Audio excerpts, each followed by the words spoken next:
Hi, everybody. Welcome. My name is James Ron, and I lead the Rittenhouse Writers Group, where Diane was a member for many years, many years.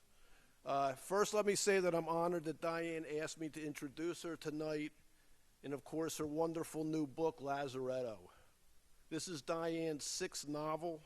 We have now what we might call a literary canon, which means we have a sufficient body of work by the author where it should be preserved, examined, critiqued, applauded. She takes her place among the best contemporary authors. Let me add that we've waited a long time, too long for this book. Why do we have to wait so long? Almost 8 years. 8 friggin' years. You can't be slowing down now on us. We've missed you. We need you. Literature needs you.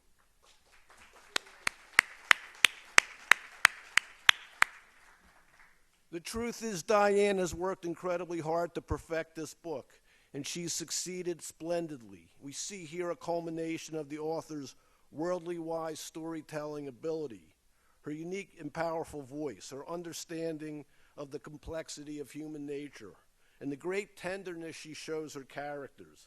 She sees the humanity in all of them, even the most dastardly ones. The book admits of grit and darkness, but emphasizes communion, glory, and love. The latter is one of the great qualities we see in all of Diane's work.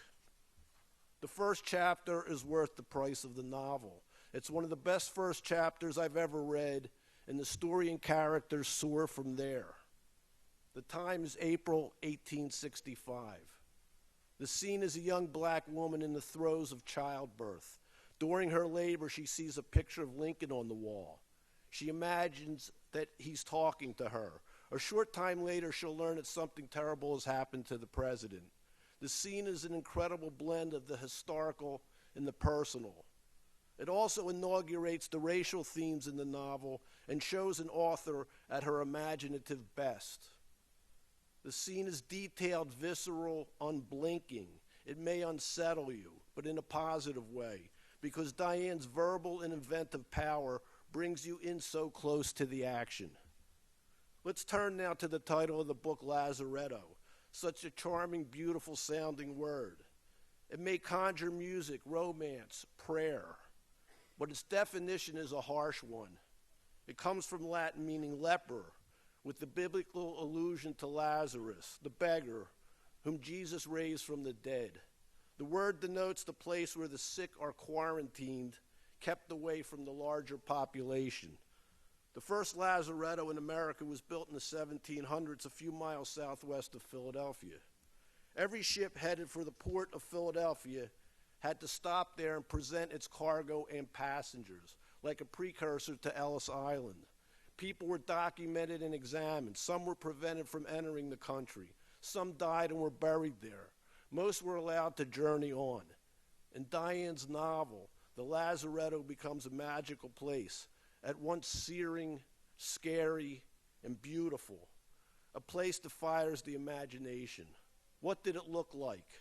Who arrived there? Who stayed? Who found freedom and who got turned away? Who were some of the folks who found grace or love? Diane has filled her novel with an extraordinary group of characters whose lives intertwine in unexpected ways. You will be enchanted by them and enlightened by their story, and feel your soul lifted up, rising, ever rising. Congratulations, Diane, on another wonderful book, Diane. I want to thank you all for being here. As James said, it has been 8 years, 8 incredibly long, challenging years in the writing of this book. There were times when I didn't think that it would be a novel, and I am ultimately just, I'm glad that it is. I'm glad that I stayed with it. There were times when I turned away, but I had, the voice in my ear, and also Greg's voice in my ear. You got to stay with this. And ultimately, I'm so glad I did. And it's wonderful to see you all here. I should not start recognizing people because I'll get into trouble. And at the risk of getting into trouble, I will say, number one, my biggest fan is here. My granddaughter, Kennedy, my first granddaughter. Anyone who's been a grandmother for the first time can imagine how I'm feeling. She is just like, she's gorgeous. What else can I say? And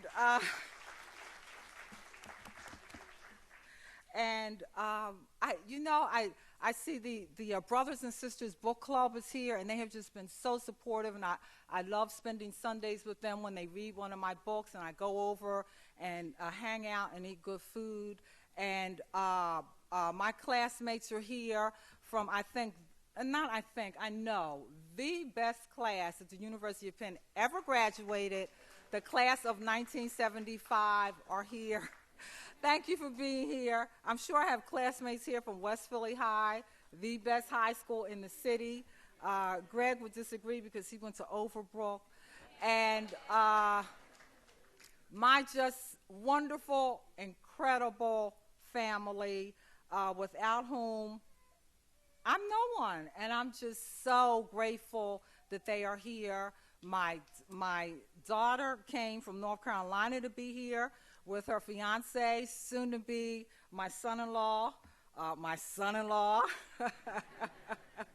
and he's finding out what that means to be a son-in-law to Diane McKinney-Whetstone, and they're still together, so I'm glad about that.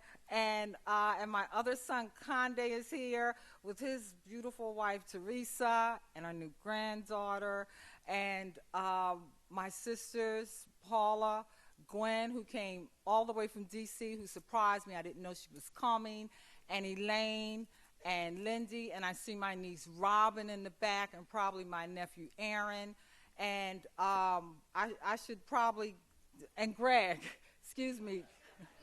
Greg always says, don't worry about wasting your time on me. You do what you have to do up there. You read your book. So, again, hearing his voice, I will say that I never knew that the Lazaretto existed, did not know that it was a place, even though I'm born and raised in Philadelphia, though I knew about Ellis Island.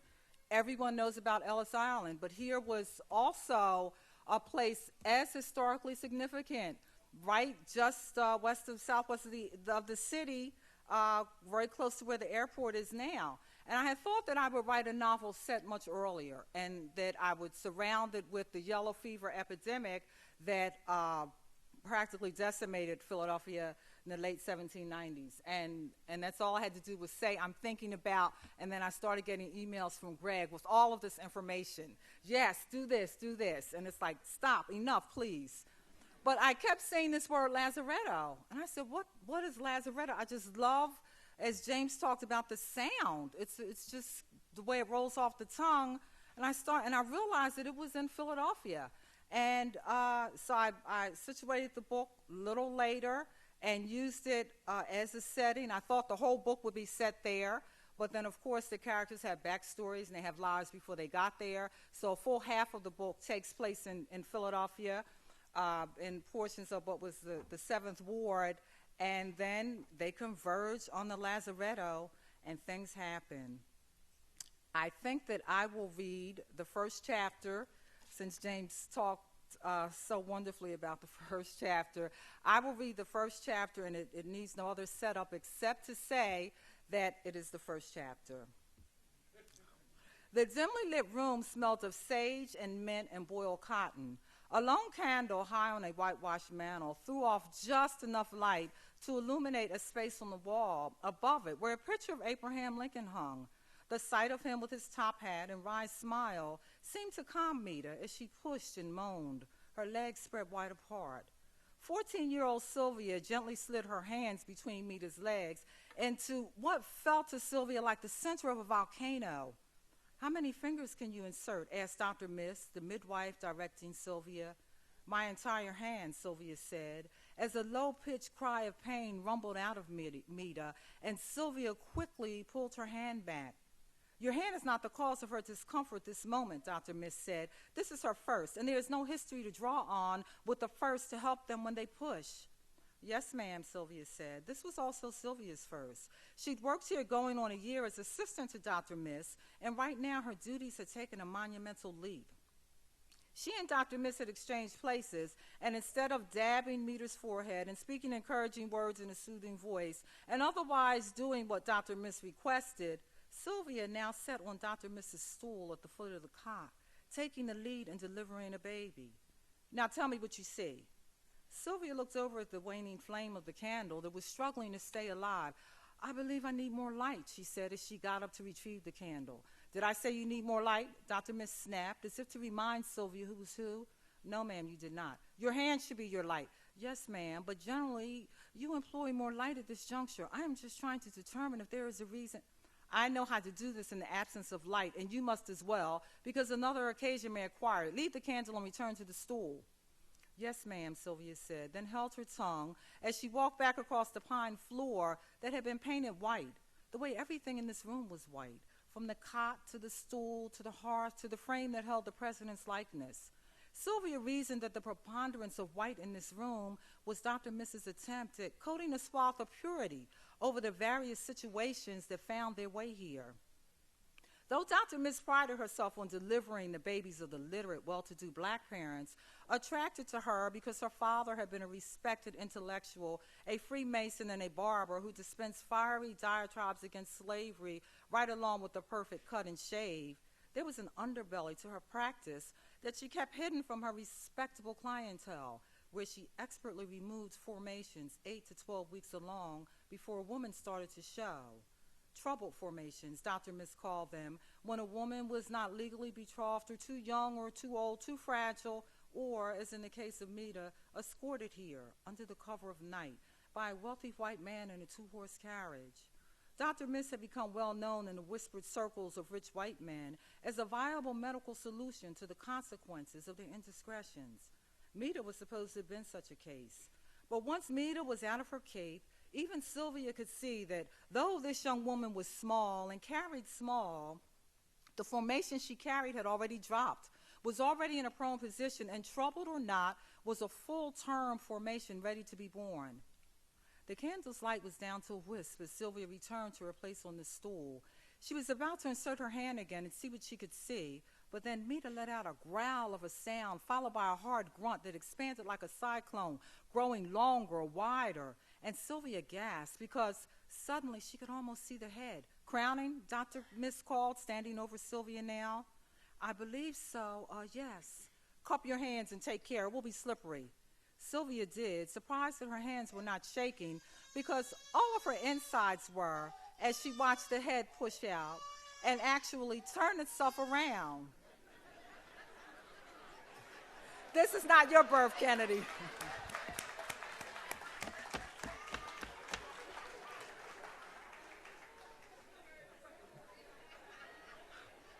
I guess the material was a little rough for her.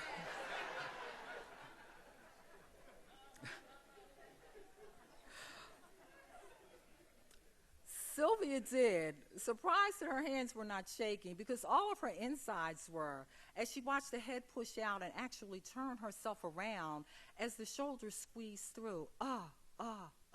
Was all that Sylvia could manage to say, because with all the other births, she had been tending to the mother at the other end of the cot. She'd never before witnessed this instant, and then stillness. Everywhere in the room, it seemed, except for the silence that replicated itself in pulses of non-sound. And already her hands were holding the baby, and the baby's cries pushed through the silence, and Sylvia was both laughing and crying, and now the candle flame had died completely, and between the darkened air and her own tears, she could barely see enough to even determine whether the baby was a girl or a boy. She tried to piece through the darkness, but before she could, Dr. Miss covered the baby with a white square of a blanket and snipped the cord. Sylvia lifted the baby to her then. She moved her hand under the blanket to rub its back. Its skin was warm and slick. The tiny curls of its breath tickled her neck. The pat-pat of its heartbeat thrilled her. And then a cold space of air as Dr. Miss took the baby from her arms, and Sylvia felt the sudden absence of its warmth. Then her eyes cleared and she focused on a minuscule hand that was the palest pink with just a hint of yellow, like the first light of dawn reaching through the black air. It seemed to be reaching for Mita's voice as Mita called out, "My baby, give him to me, please. Let me have my child." Generally, at this point, Dr. Miss would inspect the baby, then place it on the mother's chest. She did not this time. "Warm her, please. She's getting chills. Then deliver the afterbirth," she said to Sylvia. "Rub her stomach in circles to help it along. Then pour a cup of calming brew and get her to sip." "Yes, ma'am," Sylvia said, looking through the air to try to find Dr. Miss's face. Dr. Miss was tall and thin and dark, made even taller and darker by a white cloth wrapped around her head and piled high like a queen's crown, the rest of her essentially lost in this black-aired room. Sylvia often thought that with all of the medicinal plants growing around here and the concoctions brewing, if Dr. Miss had not been such a skilled midwife, she could have certainly succeeded as a witch. She thought that now, as Dr. Miss seemed to turn a deaf ear to Mita, who was trying to sit up, her calls for her baby having grown louder, more insistent. The baby's cries were full throttle now, too. It was as if the baby and Mita were engaged in a charged call and response, the space between them widening as Dr. Miss walked away with the baby, her long white dress flouncing as she moved through the door, leaving Sylvia to contain Mita, who was trying to get up from the cot to go after them. Sylvia delivered the afterbirth and sedated Mita per Dr. Miss's instructions. Then she went into the parlor, where Dr. Miss was in hushed conversation with the man who'd escorted Mita there, Tom Benning, a proud Philadelphia attorney, though he seemed anything but at that moment. As Dr. Miss motioned Sylvia in, and he turned and glanced at her, he seemed as if he'd been winnowed down by shame and remorse. His skin whitened, his eyes red, his manner delicate as he listened to Dr. Miss's report. "She arrived months too late for the other procedure," Dr. Miss said. "I'm sorry that she was so good at keeping it cloaked. She is a small woman after all." He looked down away from Dr. Miss as if he were a chastened schoolboy being reprimanded by the headmaster. He even stammered over his words as he asked Dr. Miss if she was certain that there had been no other option. "If there had been, I assure you, we would have exercised it." She snapped the ends of her words. "And the baby was born alive?" he asked, as if he hoped that by phrasing the question directly he might hear a different response. "I have already said yes, born alive, full term." The edge to Dr. Miss's tone increased the more she spoke. He pulled out a pocket watch, a gold watch decorated with bridges, the likes of which Sylvia had never seen. "I am just not prepared for such a result at this time," he said, talking more to the watch than to Dr. Miss. "Neither were we, but we are accustomed to adjusting to unexpected results." "So you have had this situation prior?" "We have, and have handled it with discretion." "And if you handle this likewise, what will be its disposition?" "We think it best that the fewer details you have, the better for all concerned." "And how is she? Mita or the baby? Because the baby is actually her, Mita," he said, his hushed voice straining with agitation now. "I assure you that Mita will pull through expertly in body, though the heart is slower to recover."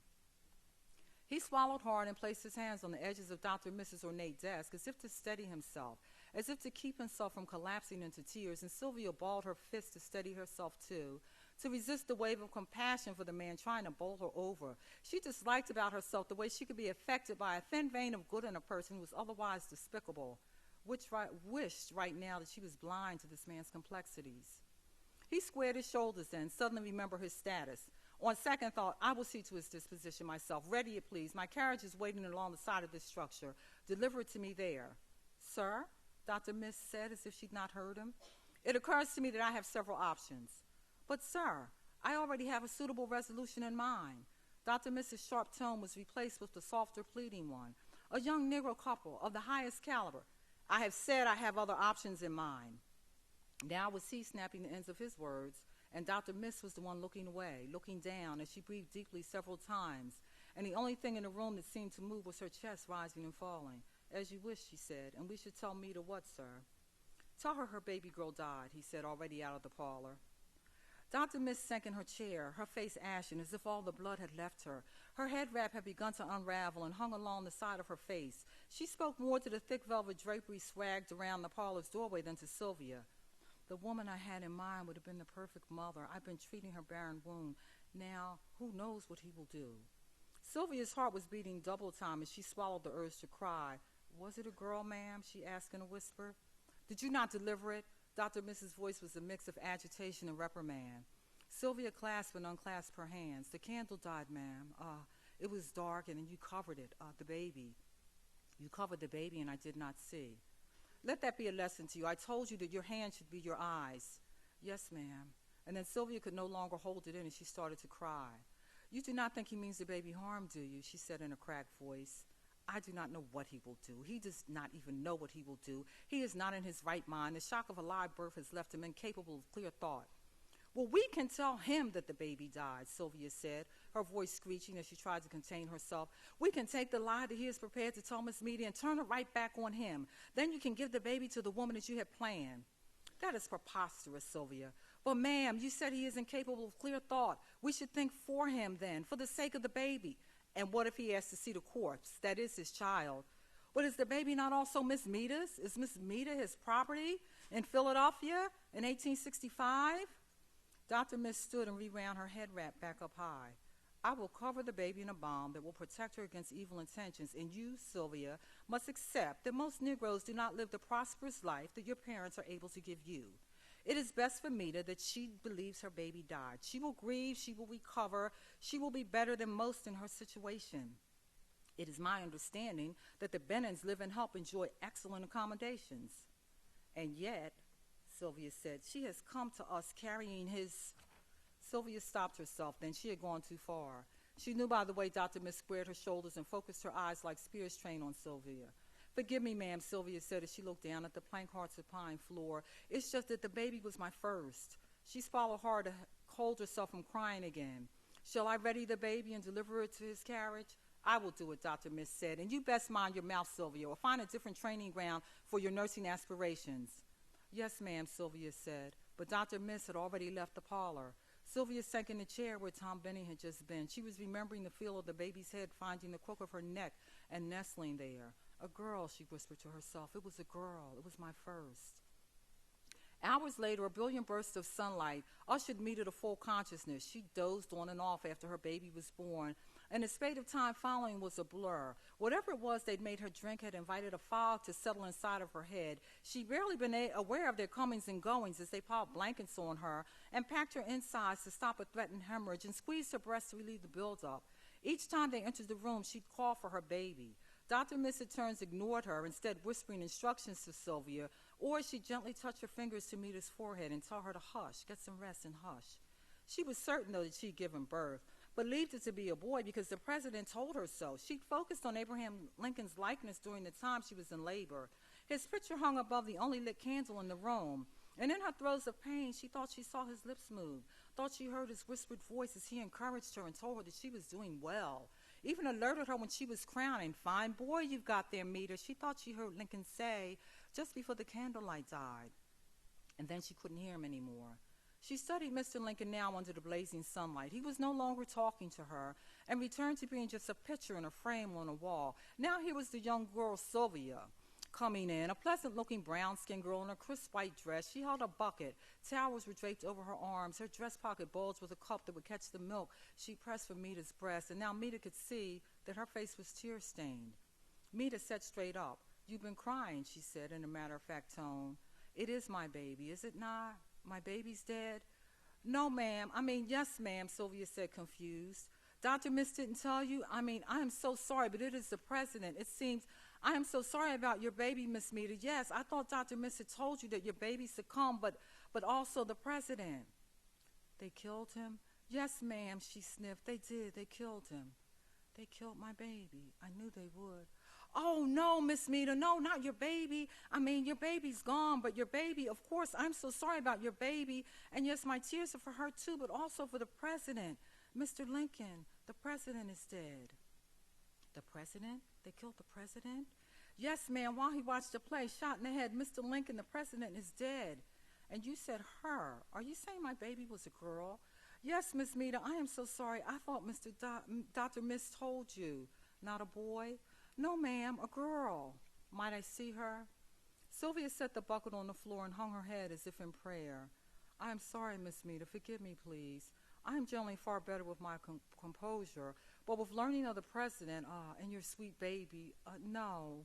I am afraid you cannot see the baby. Mr. Benning arranged for a swift burial that has already taken place. Did you see her? She asked then. Her voice was flat. I did not. Dr. Miss whisked her away while I was with you trying to tend to you. You were bleeding quite a bit. And Miss Mita, my heart is breaking for you this instant. But he told me it was a boy, a fine boy. Who, Miss Mita? Who said such a thing?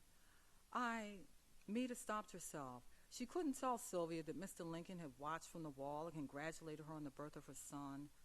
It must have been my imagining, she said as she looked away. Sylvia approached the bed. Mita offered neither resistance nor assistance as Sylvia pulled her gown from her shoulders to ease the pressure in her breast. She had lost the capacity to feel, thought that the channels that carried sensations throughout her body had been crushed under the weight of this dual tragic news that her baby had died and the president too.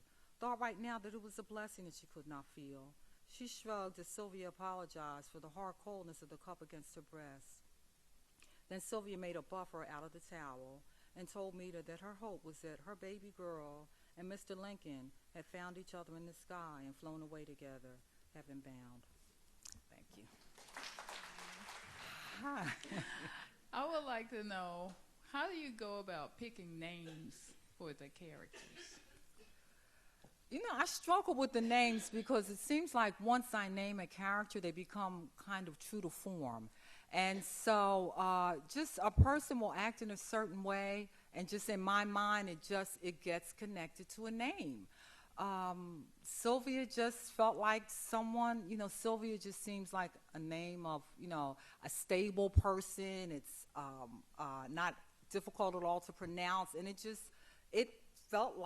just felt like a Sylvia. Mita, on the other hand, actually my grandmother's sister was named Mita. And this character actually reminds me of her, her stature, her look. And so the name Mita just seemed to fit her. So that I'll start working on the character and then a name will occur to me. Sometimes the names don't work. I can remember in Tumbling calling the character that was Willie Man Moses. And the name just felt like the name was too large for the character. And when I changed the name to Willie Man, he just took off. So that just happens. The character seemed to then take on the personality of the name, whatever the name means in my head. How did you learn about this place, and where did you go to get your information and research to find out? I actually, my husband loves to research. The research really is, I think, my least favorite part of the writing process. I would much rather imagine it. I'd much rather describe things the way I think they should have been. And then when I do the research, realize sometimes I'm pretty close, but in other times I've had to change things dramatically.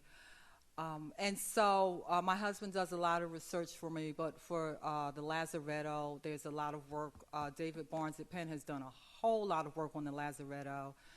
So I read a lot of what he'd written. And I actually went to the place. The actual structure is still there in Essington. So I went there a lot and just kind of, stood there.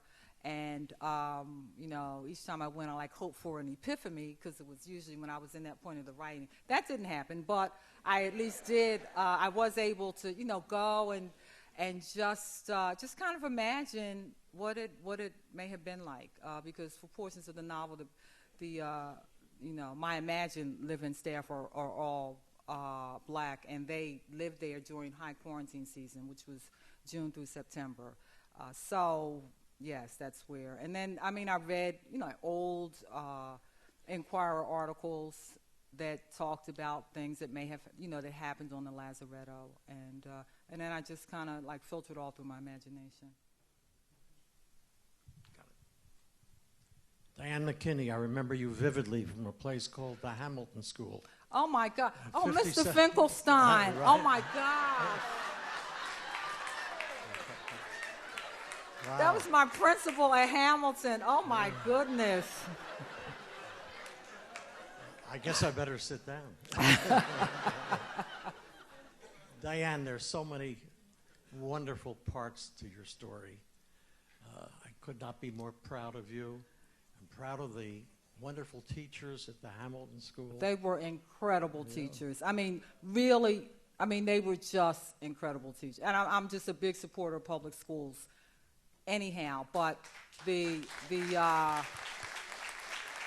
public education that we got during that time, particularly at Hamilton, it's like you almost have to pay for it. It was just an incredible education. Thank you, Mr. Finkelstein. Thank you. Mm-hmm. I don't know if it was mentioned earlier, but what is the origin of the name Lazaretto?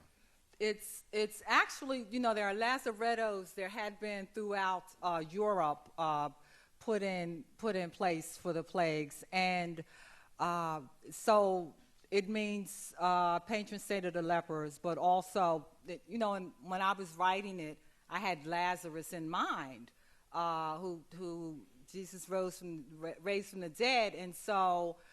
In the book, it's also for metaphor, and what really happens in the book, just things rising up from the dead.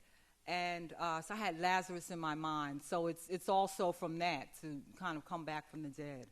Mm-hmm. Hi, Di. Hi. What have you been doing for 9 years? Thank you, Jerry, my dear brother-in-law. I've actually... I worked on the book and I put it down during periods when it just got too challenging, and I felt as if I was forcing the material, and I'd back off. And I actually started working on something else that's very contemporary, and subject matter is much lighter, and it was just fun to take a break from the Lazaretto and work on this other piece. So, I was certainly doing that. I was teaching maybe during a portion of that time, and writing an occasional nonfiction piece, and just being busy with life. Mm-hmm. Hi, Diane. Hi, Karen. Since you mentioned that you were actually working on 2 books at a time, how do you decide which book to finish first, or does it just happen organically? Does it? Well, a contract helps to decide which book, yes. And that really is, contractually bound, and yes, that determines it with a deadline. That will determine that this book will come first, except that, during points when I had turned it in and was waiting to hear back, and knowing that it was going to take yet more revision, I started working on the other book. It was just, it was really fun to work on, and just felt like a relief. And then, though, when I got back into the revision, once I allowed myself to accept the fact that it needed revision, because there's always this sense when you turn something in, even though you know that it is very far from perfect, there's a part of me that just wants it to be perfect. And then when I hear back, this is very far from perfect, it's then getting back to that place where I know I have to revise, and I have to go really deep into the material again to revise. Otherwise, it will just be a surface kind of revision. So, so the contract determines which book I worked on when. Mm-hmm. Hi, Diane. Hi. I read your first book, Tumbling, back in the day, and loved it. And I've been following your work ever since. Mm-hmm. I'm wondering how you feel your writing has changed and developed from then to now. That's actually a good question. And, Tumbling is 20 years old, almost, pub date is almost to the date of this one. So 20 years, it's unbelievable that time just really flies. I think that it's changed in that I trust the process more, just because I have, I know I have history on my side, and I know that there are points when I just feel really stuck, and I feel as though I've written myself against the wall, but that if I step back and see that, that something needs to be re-envisioned, that I can get back into it again, and ultimately that the story will prevail. So I trust the process. I just trust my intuition more, I think, than I did with the first novel. And I trust my imagination more than I did with the first novel. there were times with the first novel when I wondered, can I do this? I don't know if I can do this. But now, I can do it. It's okay. And so definitely, I think that I wrote a lot more with the first novel. A lot of pages got tossed, but it felt as if I was a faster writer. Now, I feel as though I'm a deeper writer. It takes a longer time, but I feel that I'm going deeper, into the material and into the imagined world. That's what I tell my children, I might be a little slower, but I'm deeper. So. Hello, Diane. Hi, how are you? Okay. Diane, once you came up with your title and you had done your research and you decided that you wanted to write a book about Lazaretto, how did you come about your plot, your storyline? Was there something during your research that may have, really led you to the contents of your story? Is there something in your story that's reflective of realistic events, during your research? Well, certainly the death of Abraham Lincoln, and when I first started working on the book, that was not necessarily the time period. So, but I'd read about, as I was reading about that time period, I'd read that there was a near riot in Philadelphia when Lincoln's body was traveled to Independence Hall, and that, the very moneyed and privileged were able to get in.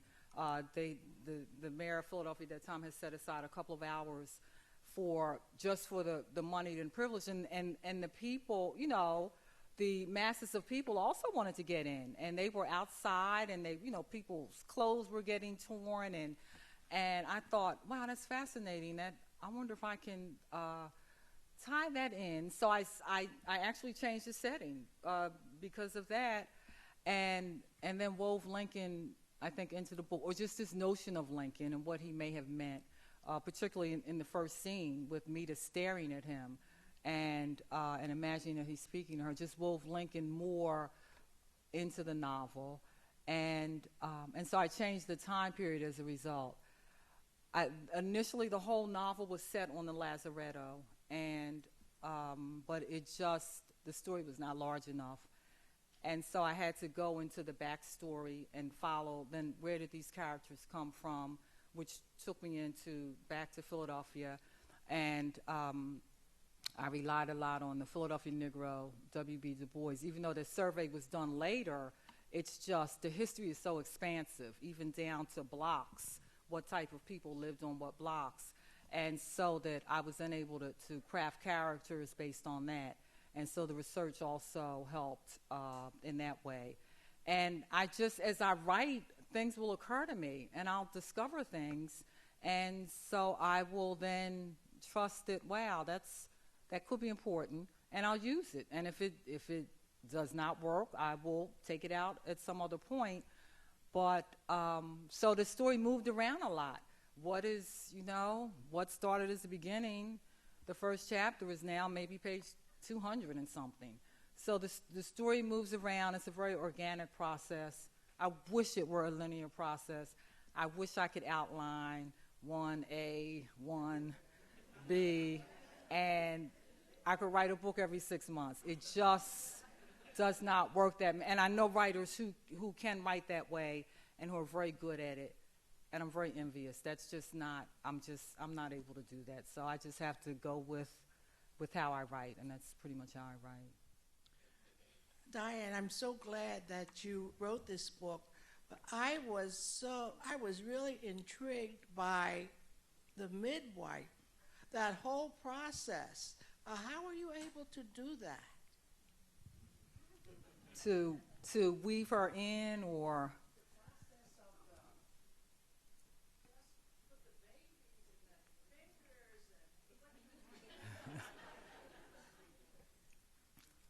it's just, I work on a scene, and I'll work on a scene, and I'll rework a scene, and until it satisfies something in me, some vision that I have for the work, I'll just work on it until it satisfies me. And I suppose it all there are times when I've worked on a scene for a really long time, and then suddenly something will occur, and it will make everything come together.